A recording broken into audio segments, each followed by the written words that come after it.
What's up guys, welcome back to the channel. My name is Justin. In today's episode, we're actually going to be installing this Maxton front lip kit. Finally have the time to do it. Got the Supra in an ideal position right now. I got it on some ramps.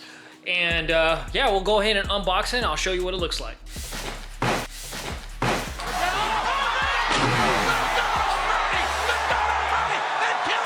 Got this about 2 months ago. I'm hoping it's not damaged from the shipping, otherwise that would really suck. This is wrapped actually really well. Check that out here. Nice bubble wrap, covered in plastic. Oh, it's pretty good. Let's go ahead and take this off.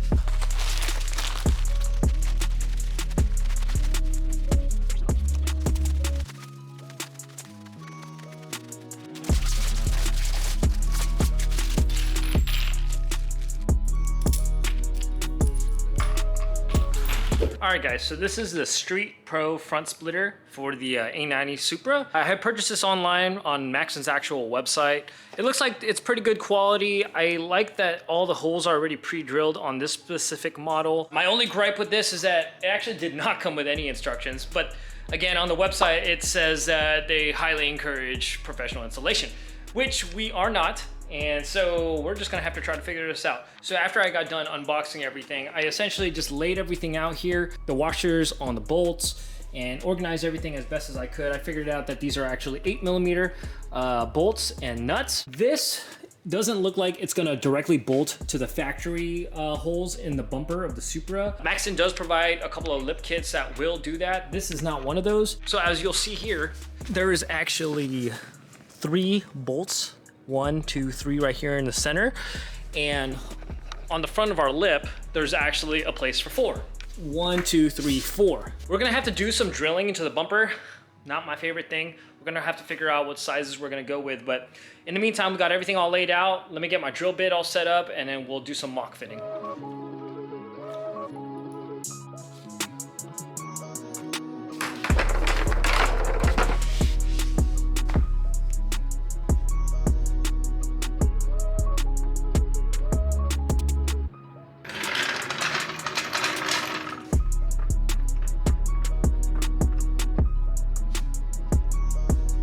Okay, so what I ended up doing was using the jack stand to kind of center it out, just to get an idea of what it's gonna look like. Basically, I'm trying to line up the center here with the center of the car.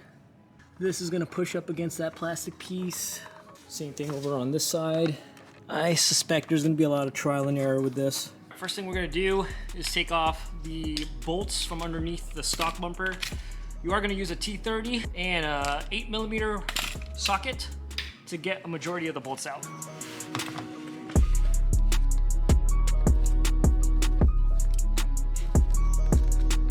So these little guys just come out. You could use a plastic trim remover tool. These are just pops.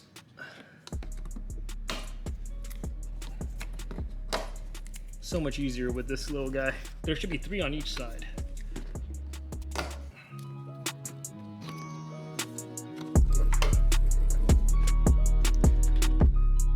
All right, now we're gonna move over to the 8mm sockets. And these will be scattered throughout underneath the panel.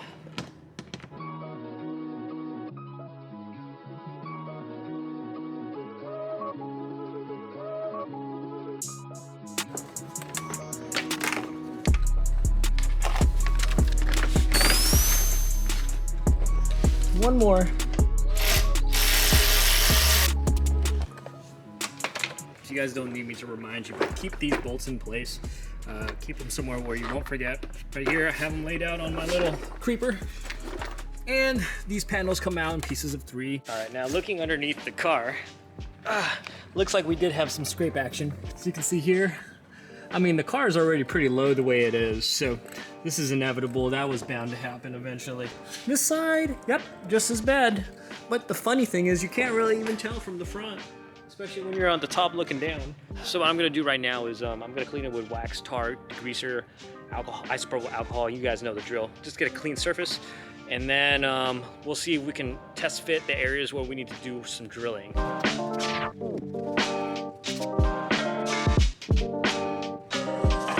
I think what I'm gonna do now is go ahead and lay the lip onto the jack stand again. Try to measure out our holes. I'm not too sure how I'm gonna do that. This is a 3/16 inch. What I can do is take this drill bit and thread it underneath the lip up top, and then just pre-drill my holes, and then I can always expand the hole if it's too small. I'm actually kind of nervous drilling into the bumper, but luckily it's underneath the car, so even if I screw up, it's hard to tell. And yeah, shouldn't be too bad. I don't know, we'll see. So I think what I'm gonna do is start in the corner here, just to get this mounted correctly and even it up with the other side. Slowly ruining our resale value. Okay, that was a lot easier than I thought.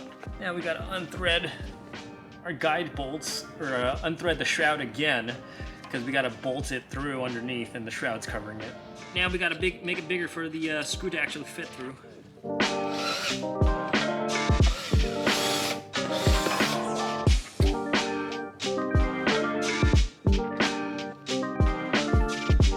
We have over a dozen of these. This is not gonna be fun. It's doable, it's just super time consuming.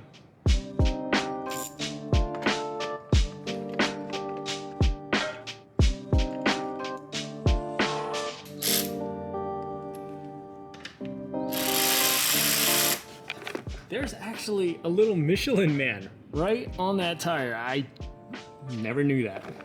The more you know.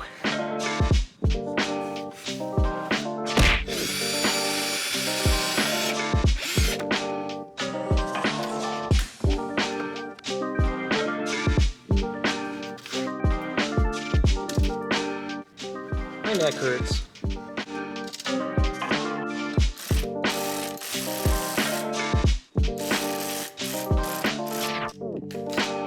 One eternity later. As you guys saw there, I was pretty much struggling with that nut, trying to secure it onto the bolt. The problem that you'll encounter is that when you're screwing it from the bottom and you're putting your ratchet down here, there's nothing on the top here that will hold this in place to allow you to thread this through. You need to have this secured some way, somehow, with either a socket or a wrench. So otherwise, this is just gonna keep spinning. For some reason, we got that first one in super easy. The second one, I literally spent probably a good hour underneath the car trying to finagle my way in there. And luckily our boy helped us out. Remar came by, he dropped off an 8mm that I could borrow. I'm hoping this is small enough. Might not be able to get this side in, but hopefully this side. That way we can hold it down and finally tighten this up. Oh man, that is so much easier. Who would have thought all you needed was the right size wrench? Oh my god. The only thing that's kind of weird is some of these rubber pieces, like right here, you can move them. I don't know what that's about. This one here doesn't really sit completely flush, but we'll make it work.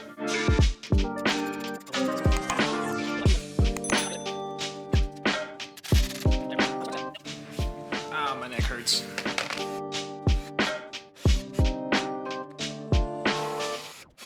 All right. Holes are in. Now I'm wondering if I could thread this through without having to take the bumper off again to put the bigger drill bit in. Let's see if I'm that lucky. Or maybe. Don't drop it on your face. Oh, okay. That was a pleasant surprise. I'm dropping my nuts. These nuts. Ha! Got him! Alright guys, so we're actually moseying along pretty well. Luckily we didn't have to take the bumper off to use the bigger drill bit to get back in there. Kind of just use the ratcheting tool to use it as a semi-drill, just pushing the bolt into the hole and it naturally makes it bigger. So right now what we're doing is we are going to be putting in the long bolts. So we just put the 3 small bolts on both sides. So now we're going to line these up in the holes that we already pre-drilled.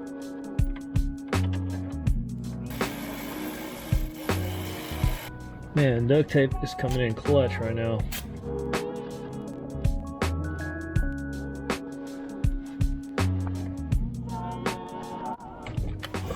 Woo! That actually worked.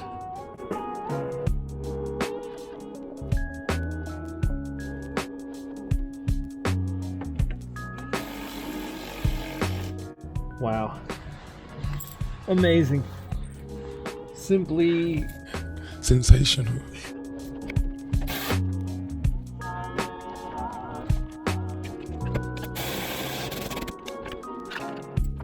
Yeah, this one's gonna be tough. Hell no. This is what I'm seeing here. There is the closest bolt towards me, and the bolt we're trying to get to is way back there. You can't even fit. Here's the wrench. How? How, Maxton? How? This is what it looks like on this side here. As you can see, that bolt is actually hitting that little metal part right there. Yeah, there's that big old plastic shroud that I can't seem to fit my finger under. So I don't know. I'm not sure what we're gonna do, guys. So here is the front. This is where it's supposed to bolt underneath this shroud here, right there. And you guys know how tight that space is. I can't even reach my finger back there. Okay, so part of me wanted to just leave those two front bolts undone and just hope for the best, or just JB weld it. But what we ended up doing was, yeah. We ended up just taking the bumper off. Probably should have done this to begin with. It would have been easier to install the lip, but at least it's off. Hopefully we can get back there. We'll see what it looks like. In case you guys are wondering, to take the bumper off, there's basically 10 mil bolts here. You just take the rubber pieces off on the top, 8 ml bolts on the sides here underneath this, 3 bolts here in the wheel well of 8 mils. Same with on the other side right here. There are clips you're gonna have to remove. I believe these are for the lights and electronics. So there's one clip here and an additional clip here. And also on the other side, there's actually just one clip over on this side. So they want you to, I guess, take the bumper off because you're gonna have to remove this in order to get behind this. This is what I was talking about.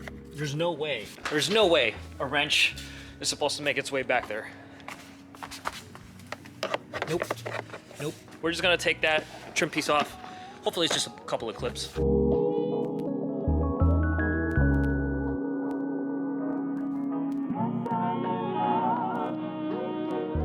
right, that only took forever. So we finally got this piece off. Yeah, you were supposed to take the bumper off. There's no way you could do this without taking the bumper off.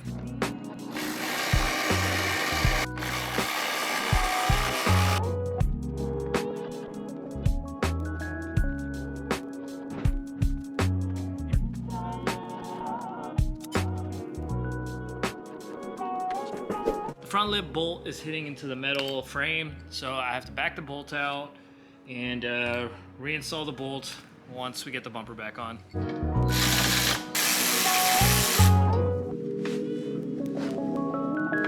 There you go.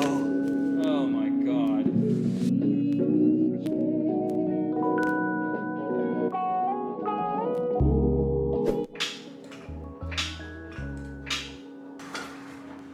Can't leave the car all the way down, otherwise the jack is gonna clip.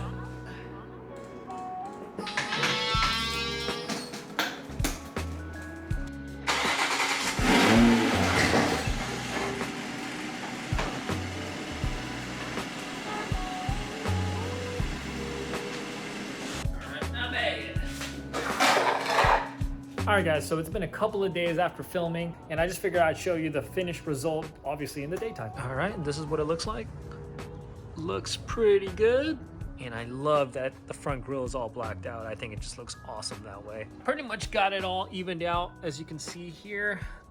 Got it all the way to the end, covering this lip here perfectly. And same to the other side there. Not too bad, considering I'm not really a body guy. In terms of the body panels, I got everything all straight as much as I could. Not too bad. This side looks awesome. Like, I think I did a great job there. This side, on the other hand, it's a little wider. I already tried adjusting this a couple of times. There's just 2 bolts down here, and unfortunately it just lets me go in and out here. And I fixed that. It doesn't let me go vertically up. I'm not too sure if these cars really have that tight clearances on the body lines. If any of you guys have an A90 Supra out there, Please let me know if your fenders line up perfectly. In my case, because I took the bumper off and I put it back on myself, that could all just be user error or the way I installed it back on. But for the most part, it's not too bad. There actually are 2 grommets underneath the hood where you can adjust the height of where the hood falls. And I have tried adjusting it and bottoming it out on this side to see if that will drop it a little more. And this is the best that I could get up to. Let me know what you guys think. I think it looks awesome. Really does make it look a lot more aggressive in the front here with that splitter lip. And yeah, I can't wait to put the side skirts on. That's gonna really put the whole kit together. Anyways, guys, that's it for today's video. I hope you guys enjoyed that. Learn from my experience. Obviously, it's a little easier to take the bumper off. Actually, it's a lot easier to take the bumper off, but for the most part, it really wasn't that bad. If you're just installing one of the regular Maxton lip kits, you 100% don't need to take the bumper off. Actually, a vast majority of the Maxton lips use the stock location for the bolts. So you actually don't even need to drill. And even if you did, it's very minimal. Please keep that in mind for any of the more complex lips. That's going to be a potential where you need to feel comfortable of taking off the bumper. But yeah, that's my 2 cents on that. Feel free to order that lip, throw on the car, install it yourself, and let me know how your install process goes. Have you guys installed lips before? Have you guys gone through similar situations like this? Please let me know down there in the comments. Anyways, guys, that's pretty much it for today's video. If you found this video helpful, please consider subscribing and hitting that like button. It'd really help me out. I'll catch you guys in the next one. Peace.